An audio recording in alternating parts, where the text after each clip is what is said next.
നമുക്ക്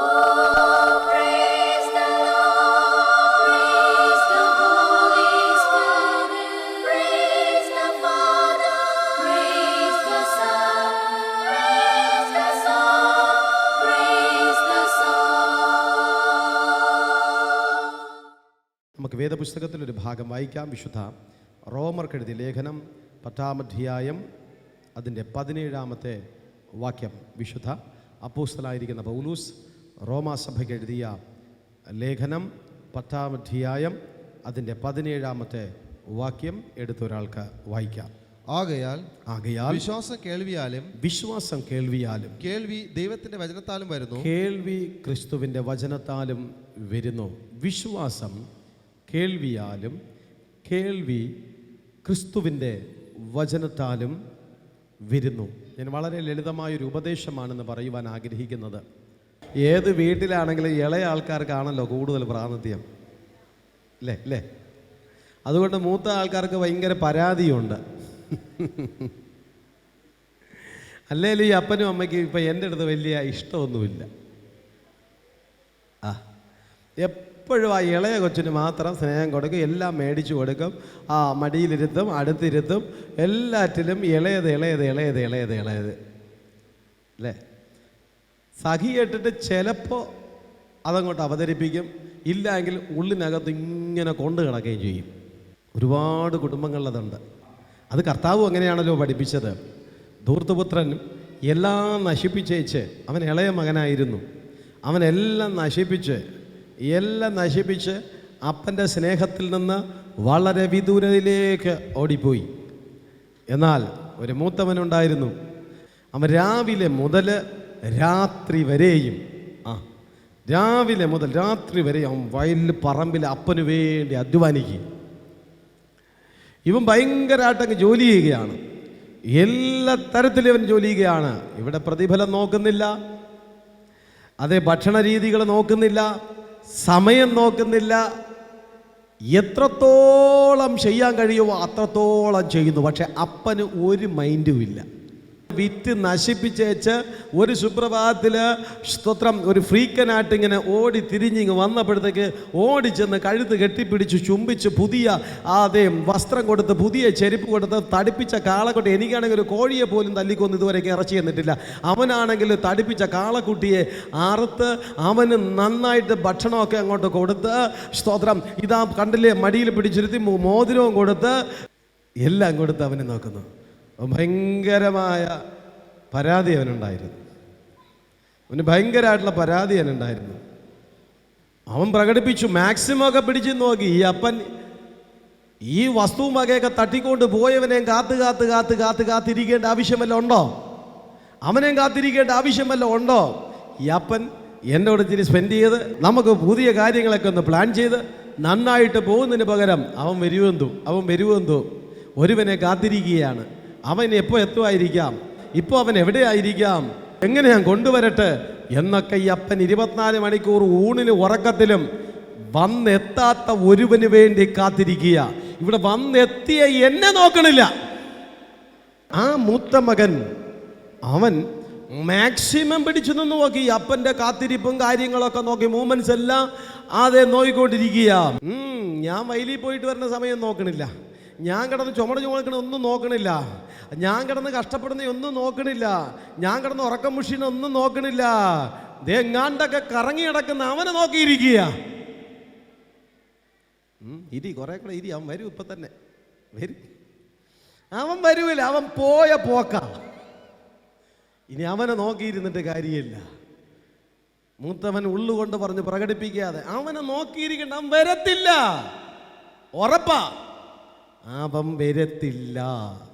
ഒരു സുപ്രഭാതം വീട്ടിലേക്ക് വന്നു കയറിയപ്പോൾ കാക്ഷി മടിയിലിരിക്കുന്നു. തീർന്നു. വരൂല എന്ന് പറഞ്ഞവൻ വന്നല്ലോ. ഇന്നലെ വരെ ഈ കാത്തിരിപ്പിൽ അവൻ പ്രതികരിച്ചില്ല. ഇന്നലെ വരെയും ഈ കാത്തിരിപ്പിൽ ഇവൻ ഒന്നും തോന്നിയില്ല. അപ്പം കുറച്ച് ദിവസം കൂടെ ഇരുന്നിട്ടങ്ങ് മാനവമര്യാദ അപ്പം മാനസാന്തരപ്പെട്ടോളൂ എന്ന് വിചാരിച്ചു. പക്ഷേ എല്ലാ പ്രതീക്ഷകളും അസ്ഥാനത്തായി. അപ്പൻ്റെ വിശ്വാസം പോലെ സംഭവിച്ചു. അവൻ ഇച്ഛ എഴുതി അവൻ തിരിച്ചു വന്നിരിക്കുകയാണ്. പക്ഷെ ഇപ്പൊ കണ്ടില്ലേ, എടാ ഈ വസ്തുവകളെ കൊണ്ട് നീ എന്നാ ചെയ്തു? ഒരു ചോദ്യം പോലും ചോദിക്കുന്നില്ല. എടാ നീ എന്നെ വിട്ട് പോയാലും നീ ആ വഴിക്ക് പോടാ എന്നൊരു താക്കീത് പോലും പറ, ഒരു വിരട്ട് പോലും വരില്ല.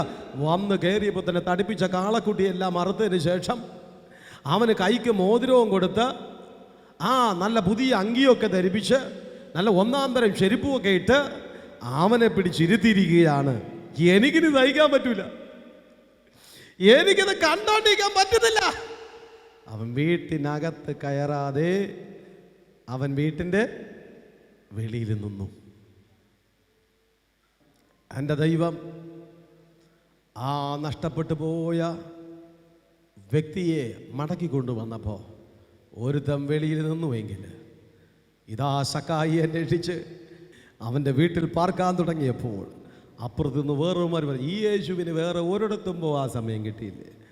അവനിതാ ശിമോൻ്റെ വീട്ടിലേക്ക് കടന്നു ചെന്നപ്പോൾ വ്യഭിചാരക്കുറ്റത്തിന് പിടിച്ച ഒരു സ്ത്രീ വന്ന് അവൻ്റെ കാല് കഴുകി തലമുടി കൊണ്ട് നന്നായിട്ട് തുടച്ചോടിരുന്നപ്പോൾ വീട്ടിൽ വിളിച്ചു വരുത്തിയ ശീമോൻ വരെ നാണം കെട്ട് ഇങ്ങേരെയാണോ ഞാൻ പ്രവാചകനെന്നും പറഞ്ഞുകൊണ്ട് വിളിച്ചത്? തൻ്റെ അടുക്കലിരിക്കുന്ന സ്ത്രീയുടെ ഹിസ്റ്ററി ഇദ്ദേഹത്തിന് ആത്മാവിലൊന്ന് വായിച്ചുകൂടായിരുന്നോ?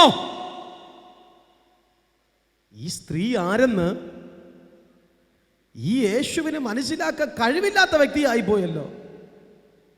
അപ്പോഴും യേശു കർത്താവ് പറഞ്ഞു, ഞാൻ വന്നിട്ട് നീ എനിക്ക് ഇച്ചിരി കാല് കഴുകാൻ വെള്ളം തന്നില്ല. യഹൂദൻ്റെ രീതി അനുസരിച്ച് അങ്ങനെയൊക്കെ ഉണ്ടല്ലോ. തൻ്റെ വീട്ടിൽ വരുന്ന അതിഥിക്ക് കാല് കഴുകി അവന് ഷേക്കാൻഡ് കൊടുത്ത് അകത്തേക്ക് കൊണ്ടുവരണം, അതാണ് അവൻ്റെ രീതി. പക്ഷേ നീ എന്നെ മൈൻഡ് ചെയ്തില്ല. ആരെങ്കിലും വന്ന് ആ ജോലി എങ്ങനെ ചെയ്തപ്പോൾ നീ ചെയ്യാൻ സമ്മതിക്കത്തൂല, നീ ചെയ്യത്തൂല. കർത്താവ് പറഞ്ഞു, നീ വെള്ളം തന്നില്ലല്ലോടാ, അവൾ കണ്ണീരെങ്കിലും തരയില്ലേ. സ്തോത്രം, അത് നല്ലത്. എൻ്റെ കർത്താവ് ചെയ്ത പല പ്രവൃത്തികളെയും എല്ലായിടങ്ങളിലും എല്ലാവരും കുറ്റപ്പെടുത്തിയെങ്കിലും, എല്ലാവരും എല്ലായിടങ്ങളിലും കുറ്റങ്ങളെ ഉയർത്തിപ്പിടിച്ചുവെങ്കിലും യേശു കർത്താവിന് ഒന്നുണ്ടായിരുന്നു, മടങ്ങി വരുന്ന ഒരു ദൈവ പൈതലിന് കൊടുക്കേണ്ടുന്ന സ്നേഹം കൊടുക്കുവാൻ, മടങ്ങി വരപ്പെടുന്ന ഒരു ദൈവ പൈതലിനെ അംഗീകരിക്കേണ്ടുന്ന മതം അംഗീകരിക്കപ്പെടുവാൻ. സഹോദരാ, സഹോദരി, കഴിഞ്ഞ കാലങ്ങളിൽ നിനക്ക് ഇഷ്ടമുള്ള സ്ഥലങ്ങളിൽ നീ പോയി, കഴിഞ്ഞ കാലങ്ങളിൽ നീ ഇഷ്ടമുള്ള രീതിയിൽ ജീവിച്ചു, നിന്റെ മനുഷ്യായുസ്സിന്റെ നല്ല കാലം മുഴുവനും നീ നശിപ്പിച്ചു. നീ രക്ഷപ്പെടാൻ നിനക്ക് സാഹചര്യങ്ങൾ ലഭിച്ചതെല്ലാം നീ നശിപ്പിച്ചു. എല്ലായിടങ്ങളിലും നിനക്ക് തോന്നിയതിൻ്റെ പുറകെ തോന്നിയതിൻ്റെ രീതിയിലൊക്കെ നീ ജീവിച്ചു. ഒടുവിലിതാ എല്ലാം നഷ്ടപ്പെട്ട് നീ കർത്താവിൻ്റെ പാദപീഠത്തിലേക്ക് കടന്നു വന്നിരിക്കപ്പെടുമ്പോൾ ഒരുപക്ഷേ നിന്റെ പഴയ ജീവിത ശൈലി നിന്നെ ചോദ്യം ചെയ്തു തന്നിരിക്കാം. നിന്റെ ഉള്ളിനകത്തിന് നിനക്ക് അറപ്പും വെറുപ്പുമായി തോന്നിയെന്നിരിക്കാം. മാത്രമല്ല കണ്ടു നിൽക്കപ്പെടുന്ന പലരും നിന്നെ വിമർശിച്ചെന്നിരിക്കപ്പെടാ. ആമേ, നീ എത്ര വിചാരിച്ചാലും നീ രക്ഷപ്പെടത്തില്ല.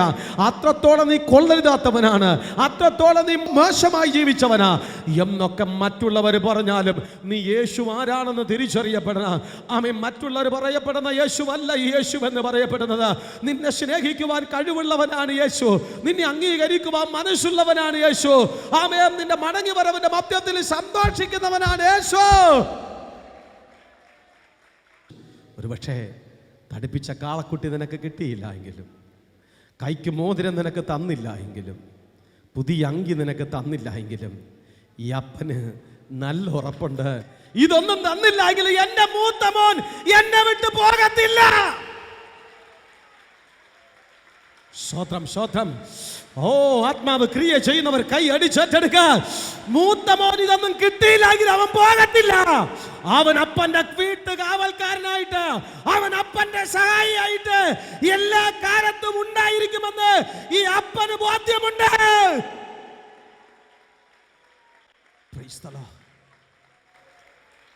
ഈ വെളിപ്പാടത്രേ മൂത്ത മകനെ കുറിച്ച് അപ്പനുണ്ടായിരുന്നത്. എടാ മൂത്ത മോനെ, നിനക്ക് ഒരു പക്ഷേ ഞാനിതൊന്നും തന്നില്ല എങ്കിലും എനിക്ക് നിന്നെ നല്ല വിശ്വാസമാ, എനിക്ക് നിന്നെ നല്ല വിശ്വാസമാ. നീ എന്നെ വിട്ട് പോകത്തില്ല, നീ എൻ്റെ വയലിൽ അധ്വാനിക്കും, നീ എൻ്റെ പടിപ്പുരയിൽ കാവൽക്കാരനായിട്ട് തരും. അതുകൊണ്ട് നിനക്ക് പ്രത്യേകിച്ച് ഒന്നും ഞാൻ തരേണ്ട ആവശ്യകതയില്ല.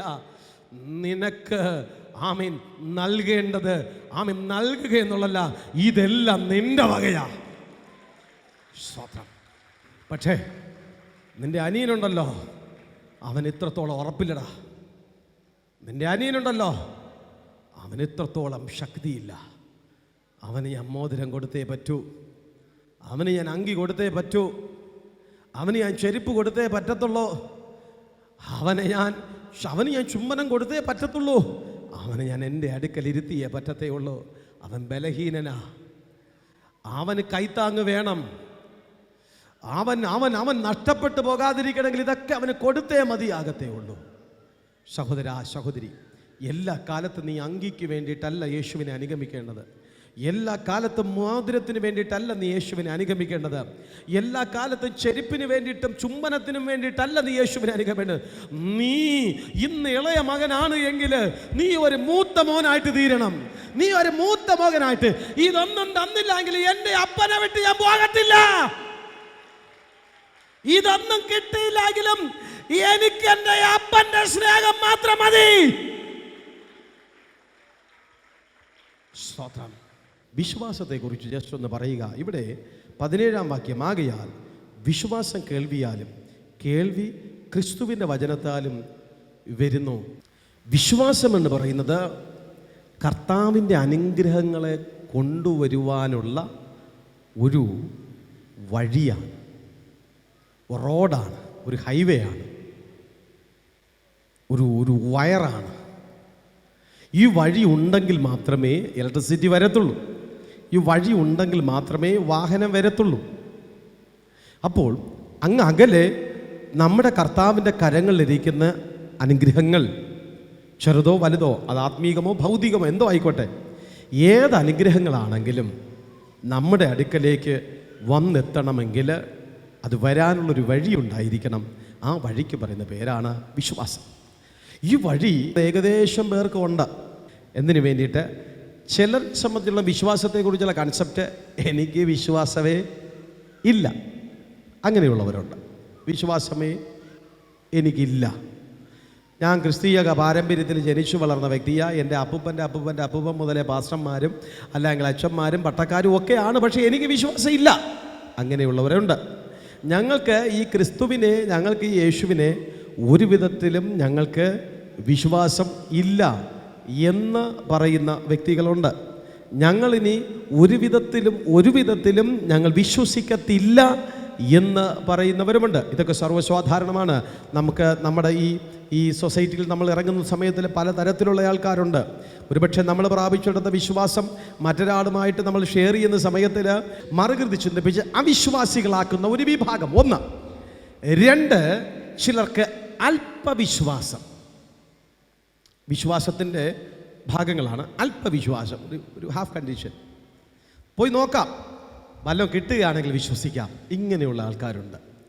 ഒരു അനുഗ്രഹം കിട്ടുകയാണെങ്കിൽ വിശ്വസിക്കാം, ഒരു മാറ്റം കിട്ടുകയാണെങ്കിൽ വിശ്വസിക്കാം. അങ്ങനെ ആർക്കെങ്കിലും ഉണ്ട് എങ്കിൽ അത് തെറ്റായ വിശ്വാസമാണ്. ഒന്ന്, വിശ്വാസം ഇല്ലാത്തത് തെറ്റാണ്. രണ്ടാമത്തെ ഭാഗത്തിലേക്ക് വരുമ്പോഴും അല്പവിശ്വാസമാണ് നിങ്ങൾക്കുള്ളതെങ്കിൽ തെറ്റാണ്. ദൈവത്തിൽ നിന്നൊരു മനുഷ്യൻ എപ്പോഴും ബിസിനസ് മൈൻഡിലല്ല, നീ എനിക്ക് തരുമോ അല്ലെങ്കിൽ തരികയാണെങ്കിൽ ഞാനിത് ചെയ്യാം, അതല്ല, നീ അതെനിക്ക് ചെയ്യും, എനിക്ക് ഉറപ്പുണ്ട്. അതാണ് ദൈവത്തിന് വലിയ ഇഷ്ടം. അല്ല നിങ്ങളെ പ്രസാദിപ്പിക്കാൻ വേണ്ടിയിട്ടോ നിങ്ങളെ ഇഷ്ടപ്പെടുത്താൻ വേണ്ടിയിട്ടോ ദൈവത്തിന് പ്രവർത്തിക്കേണ്ട ആവശ്യകതയൊന്നുമില്ല. ദൈവത്തിന് അതിൻ്റെ ആവശ്യമില്ല. അപ്പോൾ അല്പവിശ്വാസത്തോടെ ആരെങ്കിലും വരികയാണെങ്കിൽ, ഞാനിതാ കൈവേദനയായിട്ട് വന്നിരിക്കുകയാണ്, ഈ കൈവേദന മാറുകയാണെങ്കിൽ ഞാൻ വിശ്വസിക്കും, അങ്ങനെ ബുദ്ധിമുട്ടി വിശ്വസിക്കണ്ട. ഹല്ലേലൂയാ, ഹല്ലേലൂയാ. എൻ്റെ കൈവേദന മാറുകയാണെങ്കിൽ ഞാൻ വിശ്വസിക്കാം. നിങ്ങൾ വിശ്വസിക്കണ്ട, അതാണ് നല്ലത്. കുറ്റപ്പെടുത്തുകയല്ല. പക്ഷേ കർത്താവ് നമ്മിൽ നിന്ന് ആഗ്രഹിക്കുന്നത് വിശ്വസിക്കുന്നവന് സകലവും കഴിയുമെന്ന് പഠിപ്പിച്ചു. വിശ്വസിച്ചുകൊണ്ട് ഈ മലയോട് ചാടി കടലിലേക്ക് പോകാൻ പറഞ്ഞാൽ അതങ്ങനെ സംഭവിക്കും എന്ന് കർത്താവ് പഠിപ്പിച്ചിട്ടുണ്ട്. അതിൻ പ്രകാരം എൻ്റെ കൈവേദന യേശുവിനെ മാറ്റാൻ കഴിയും. എൻ്റെ കൈവേദന യേശുവിനെ മാറ്റാൻ കഴിയും. അങ്ങനെ വിശ്വസിക്കണം. ഹല്ലേലൂയാ. നിങ്ങളുടെ തെറ്റായ വിശ്വാസത്തെ നിങ്ങൾ തിരുത്തിയെടുക്കണം. മാറ്റം വരികയാണെങ്കിൽ വിശ്വസിക്കാം. അങ്ങനെ അല്ല, മാറ്റം വരണമെങ്കിൽ ഈ യേശുവിന് എൻ്റെ സ്ഥിതിഗതികൾക്ക് വ്യത്യാസം വരുത്തുവാൻ കഴിയും എന്ന് നിങ്ങൾ പൂർണ്ണമായി അംഗീകരിക്കുക. പൂർണ്ണമായി അംഗീകരിക്കുക. പൂർണ്ണമായി അംഗീകരിക്കുക. പലരുടെയും വിശ്വാസത്തിൻ്റെ അനുഭവത്തിൽ ദൈവം പ്രസാദിച്ചത് ഇപ്പോൾ ശതാധിപൻ ദൈവത്തിൽ വിശ്വസിക്കുക. ശതാധിപൻ അടുക്കലേക്ക് യേശു വരാമെന്ന് പറഞ്ഞപ്പോൾ ശതാധിപൻ പറഞ്ഞു, കർത്താവ് എൻ്റെ വീട് അതിനുള്ള യോഗ്യതയൊന്നും ഇല്ല, വീട്ടിൽ ടൈലിട്ടില്ല എന്നുള്ള അർത്ഥത്തിലല്ല, വീട്ടിൽ ഫാനും എ സി ഇല്ല എന്നുള്ള അർത്ഥത്തിലല്ല അവൻ പറഞ്ഞത്. അവൻ വലിയ പണക്കാരനായിരുന്നു, പക്ഷേ ഞാൻ അത്രയൊന്നും വലിയ യോഗ്യനൊന്നുമല്ല. യേശുവിനെ പോലെ ഇത്രയും വിശുദ്ധനായിരിക്കുന്ന വലിയവനായിരിക്കുന്ന ഒരാൾ എൻ്റെ വീട്ടിനകത്ത് വന്ന് കാല് ചവിട്ടുവാൻ ഞാൻ യോഗ്യന. കർത്താവേ, അവിടെ നിന്ന് ഒരു വാക്ക് കൽപ്പിച്ചാൽ മതി, അത്ഭുതം നടക്കുമെന്ന് എനിക്കറിയാം. നീ ഇനിയിപ്പം വീട്ടിലൊക്കെ വന്ന് എൻ്റെ ബാല്യക്കാരൻ്റെ തലയിലൊന്നും കൈ വയ്ക്കണമെന്ന് ഞാൻ ആഗ്രഹം. അതിൻ്റെ ഒന്നും ആവശ്യമില്ല. അത്രയും ഒരു വലിയ മാറ്ററൊന്നും അല്ല ഇത്. നീ അത്രത്തോളം വലിയവനാ, നീ അത്രത്തോളം അഭിഷിക്തനാണ്. ആ കർത്താവെ, എൻ്റെ വീട്ടു വരെ നീ ബുദ്ധിമുട്ടി വന്ന് എൻ്റെ ബാല്യക്കാരൻ്റെ തലയിൽ കൈവയ്ക്കേണ്ട ആവശ്യമൊന്നുമില്ല. അത്രയുള്ള വലിയ സബ്ജക്റ്റ് ഒന്നുമില്ല. അവിടെ നിന്നൊരു വാക്ക് കൽപ്പിച്ചാൽ മതി, ഇവിടെ നടക്കുമെന്ന് എനിക്ക് ഉറപ്പുണ്ട്. കർത്താവ് പറഞ്ഞു, ആമേൻ. ഇത്ര വലിയ വിശ്വാസം എന്നാണ് അതിനെ, ഇത്ര വലിയ വിശ്വാസം. അത് പറഞ്ഞ ഉടനടി തന്നെ അവന് സൗഖ്യം വന്നു. ദൈവം നിങ്ങളിൽ മതിപ്പുണ്ടാകണമെങ്കിൽ, ദൈവം നിങ്ങളിൽ നിന്ന് ആഗ്രഹിക്കുന്ന ഇത് തന്നെ സുഖമാക്കുകയാണെങ്കിൽ, കർത്താവെ ഞാൻ നിന്നെ വിശ്വസിക്കാം. അങ്ങനെയല്ല. ഇന്ന് നിങ്ങൾ പറ, യേശു അപ്പ, നിനക്കെൻ്റെ സ്ഥിതിഗതികൾക്ക് മാറ്റം വരുത്തുവാൻ കഴിയും, നിനക്കെൻ്റെ സ്ഥിതിഗതികൾക്ക് വ്യത്യാസം വരുത്തുവാനായിട്ട് കഴിയും. ഞാൻ വിശ്വസിക്കുന്നു. ദൈവപ്രസാദം ലഭിക്കും, ദൈവം അത്ഭുതം ചെയ്യും. അപ്പോൾ അവിശ്വാസം, ഇനി ആമേൻ അല്പവിശ്വാസം അഥവാ ചെറിയ വിശ്വാസം. ആമേൻ. 3 പ്രത്യേക ചില ആവശ്യങ്ങൾക്ക് വേണ്ടിയിട്ടുള്ള വിശ്വാസമുണ്ട്. ആമേൻ. വിശ്വാസമൊന്നുമില്ല, പക്ഷേ പെട്ടെന്നൊരാവശ്യം വന്നു, അപ്പോൾ ഭയങ്കര വിശ്വാസം. ഭയങ്കര വിശ്വാസം തെറ്റാണ്. തെറ്റെന്ന് ഞാൻ പറയുന്നില്ല, മീൻസ് തെറ്റാണെന്ന് പറഞ്ഞാൽ അത് പൂർണ്ണതയല്ല. നമുക്ക് ചില ആവശ്യങ്ങൾ മാത്രം വരുമ്പോൾ, നമുക്ക് ചില അത്യാവശ്യങ്ങൾ മാത്രം വരുമ്പോൾ പോകാനുള്ള ഒരു സ്ഥലമല്ല ദൈവം എന്ന് പറയപ്പെടുന്ന വ്യക്തി. ദൈവത്തിന് വ്യക്തിത്വമുണ്ട്. ദൈവം ആമേൻ അനാദിയായും ശാശ്വതമായവനാണ്. പക്ഷേങ്കിൽ അവന് വ്യക്തിത്വമുണ്ട്, മനുഷ്യത്വമുണ്ട്. അവന് അഥവാ മനുഷ്യനായിട്ട് അവതരിച്ചതുകൊണ്ട് ആ ദൈവത്തിൻ്റെ വ്യക്തിത്വത്തിനകത്ത് പ്രത്യേക ആവശ്യങ്ങൾ വരുമ്പോൾ മാത്രം പോകുന്ന രീതിയല്ല. ബുദ്ധിമുട്ട് വരപ്പെടുമ്പോൾ പള്ളിയിൽ പോകും, ഇല്ലാത്ത ദിവസം പള്ളിയിൽ പോകില്ല. ആമേൻ. ആവശ്യങ്ങൾ വരുമ്പോൾ പള്ളിയിൽ പോകും, ഇല്ലാത്ത സമയത്ത് ഇതല്ല. ക്രിസ്തീയ വിശ്വാസ പ്രമാണം അനുസരിച്ച് 6 ദിവസം അധ്വാനിച്ചു നിന്റെ വേലയൊക്കെയും ചെയ്യുക. 7-ാം ദിവസം അഥവാ പുതിയ നിയമത്തിൽ ആഴ്ചവട്ടത്തിൻ്റെ 1-ാം ദിവസം സമം സൺഡേ, ഞായറാഴ്ച, അന്ന് ദൈവത്തെ ആരാധിക്കാനുള്ള ദിവസമാണ്. ഹല്ലേലൂയാ, ഹല്ലേലൂയാ. അപ്പോൾ നമുക്ക് രോഗം വരുമ്പോൾ കുറേ ദിവസം ആമേൻ 7-ഉം 10-ഉം 8-ഉം 9-ഉം ഒക്കെ ആഴ്ച പോയി പ്രാർത്ഥിക്കൽ അല്ല. ആ വിഷയത്തിൻ്റെ മേൽ വിടുതലായാലും കണ്ടിന്യൂസായി നമ്മൾ ക്രിസ്തുവുമായിട്ടുള്ളൊരു ബന്ധത്തിൽ നമ്മളായിരിക്കുക എന്നുള്ളതാണ് സ്തോത്രം യഥാർത്ഥ വിശ്വാസം. നമുക്കൊരു ബുദ്ധിമുട്ടേറിയ വാർത്ത വന്നു, അപ്പോൾ കുറേ ദിവസം പള്ളിയിൽ വന്നു. വീണ്ടും സ്തോത്രം രോഗം വന്നു, അപ്പോൾ കുറേ ദിവസം പള്ളിയിൽ വന്നു. കുടുംബത്തിനകത്ത് ആമേൻ ഭയങ്കരമായ പ്രയാസങ്ങൾ, ബുദ്ധിമുട്ട്, അപ്പോൾ കുറേ ദിവസം. അതല്ല ക്രിസ്തീയ വിശ്വാസം എന്ന് പറയപ്പെടുന്നത്. ക്രിസ്തീയ വിശ്വാസം ആവശ്യങ്ങളുള്ളപ്പോഴും ഇല്ലാത്തപ്പോഴും സ്ഥായിയായി ദൈവവുമായിട്ടുള്ളൊരു നല്ല ബന്ധത്തിലേക്ക് നിങ്ങൾ നിൽക്കുന്നതായിരിക്കണം യഥാർത്ഥമായ ഒരു ക്രിസ്തീയ വിശ്വാസം. Hallelujah, hallelujah. ദൈവമക്കൾ അതിനെ മാറ്റിയെടുക്കുവാൻ വേണ്ടിയിട്ട് ശ്രമിക്കണം. ദൈവമക്കൾ അതിനെ മാറ്റിയെടുത്തിട്ട് ശാശ്വതമായ ഒരു വിശ്വാസത്തിൻ്റെ അടിസ്ഥാനത്തിലേക്ക് നിങ്ങൾ ചെന്നെത്തുവാൻ കഴിയണം. ദൈവം നിങ്ങളിൽ പ്രസാദിക്കും, ദൈവത്തിന് നിങ്ങളെ സഹായിക്കാനായിട്ട് കഴിയും. അങ്ങനെ സീസൺ അനുസരിച്ച് വരുമ്പോൾ കർത്താവ് ചില വിഷയങ്ങൾക്ക് വേണ്ടിയിട്ട് കൂടുതൽ നിങ്ങളെ വെയിറ്റ് ചെയ്യിപ്പിക്കും, കൂടുതൽ സമയം നിങ്ങളെ കാത്തിരിപ്പിക്കേണ്ടി വരുത്തുന്ന സാഹചര്യങ്ങൾ കടന്നു വരപ്പെടും. പക്ഷേ അതിലുപരിയായിട്ട് നാം നമ്മുടെ വിശ്വാസത്തെ അതാത് സമയത്തിൽ നമ്മൾ വർദ്ധിപ്പിച്ചെടുക്കുമ്പോൾ അത് സ്തോത്രം യഥാർത്ഥ വിശ്വാസമായി, അതിന് പറയുന്ന പേര് വലിയ വിശ്വാസം. സ്തോത്രം. വിശ്വാസം എന്നൊരു ടോപ്പിക്കിനെ കുറിച്ച് നമ്മൾ നോക്കുമ്പോൾ ഈ കാലഘട്ടത്തിൽ ക്രിസ്തീയ ജീവിതം ഒന്ന് കൊണ്ടുപോകാൻ വേണ്ടിയിട്ടുള്ള ഒരു ഉപദേശം മാത്രം. അപ്പോൾ വലിയ വിശ്വാസം എന്ന് പറയപ്പെടുന്നത് സ്തോത്രം ഒരു വാക്ക് കൽപ്പിച്ചാൽ യേശു കർത്താവ് ഒരു വാക്ക് കൽപ്പിച്ചാൽ എൻ്റെ സ്ഥിതിഗതികൾ മാറും, എൻ്റെ അവസ്ഥകൾക്ക് മാറ്റം സംഭവിക്കും എന്ന് സ്വയമായിട്ട് മനസ്സിലാക്കുവാൻ കഴിയും. വെറും ഒരു വിടുതലിന് വേണ്ടിയിട്ടല്ല ഞാൻ യേശുവിനെ അനുഗമിക്കപ്പെടുന്നത്. ഞാനും യേശുവുമായിട്ടൊരു സ്നേഹബന്ധമുണ്ട്. എന്നെ മരണത്തിൽ നിന്ന് വിടുവിച്ച ഒരു യേശുവുണ്ട്. എൻ്റെ സ്ഥിതിഗതികൾക്ക് മാറ്റം വരുത്തിയ ഒരു യേശുവുണ്ട്. എൻ്റെ അവസ്ഥകൾക്ക് ഭേദം വരുത്തിയ ഒരു യേശുവുണ്ട്. അപ്പോൾ ആ യേശു കർത്താവ്, ആ യേശുവിനെ നമുക്ക് അംഗീകരിക്കുവാൻ കഴിയപ്പെടുമ്പോൾ അത് യഥാർത്ഥമായ അതൊരു വലിയ വിശ്വാസത്തിൻ്റെ അനുഭവം എന്ന് പറയുവാനായി കഴിയപ്പെടും. പ്രിയ സഹോദരങ്ങളെ, നിങ്ങൾ അനർത്ഥത്തിലോ ആപത്തിലോ ദുഃഖത്തിലോ പ്രയാസത്തിലോ ഭാരത്തിലോ ആണെങ്കിൽ ആവശ്യത്തിന് വേണ്ടിയിട്ട് മാത്രം വരുന്ന ഒരു വിശ്വാസമല്ല, അവിശ്വാസത്തിൻ്റെ അനുഭവമല്ല, അല്പവിശ്വാസത്തിൻ്റെ അനുഭവമല്ല, ഒരു വലിയ വിശ്വാസത്തിലേക്ക് ക്രിസ്തു എനിക്ക് ആമേൻ സൗഖ്യം തരികയാണെങ്കിലും ഇല്ല എങ്കിലും ഞാൻ യേശു കർത്താവിനെ അനുഗമിക്കപ്പെടാം.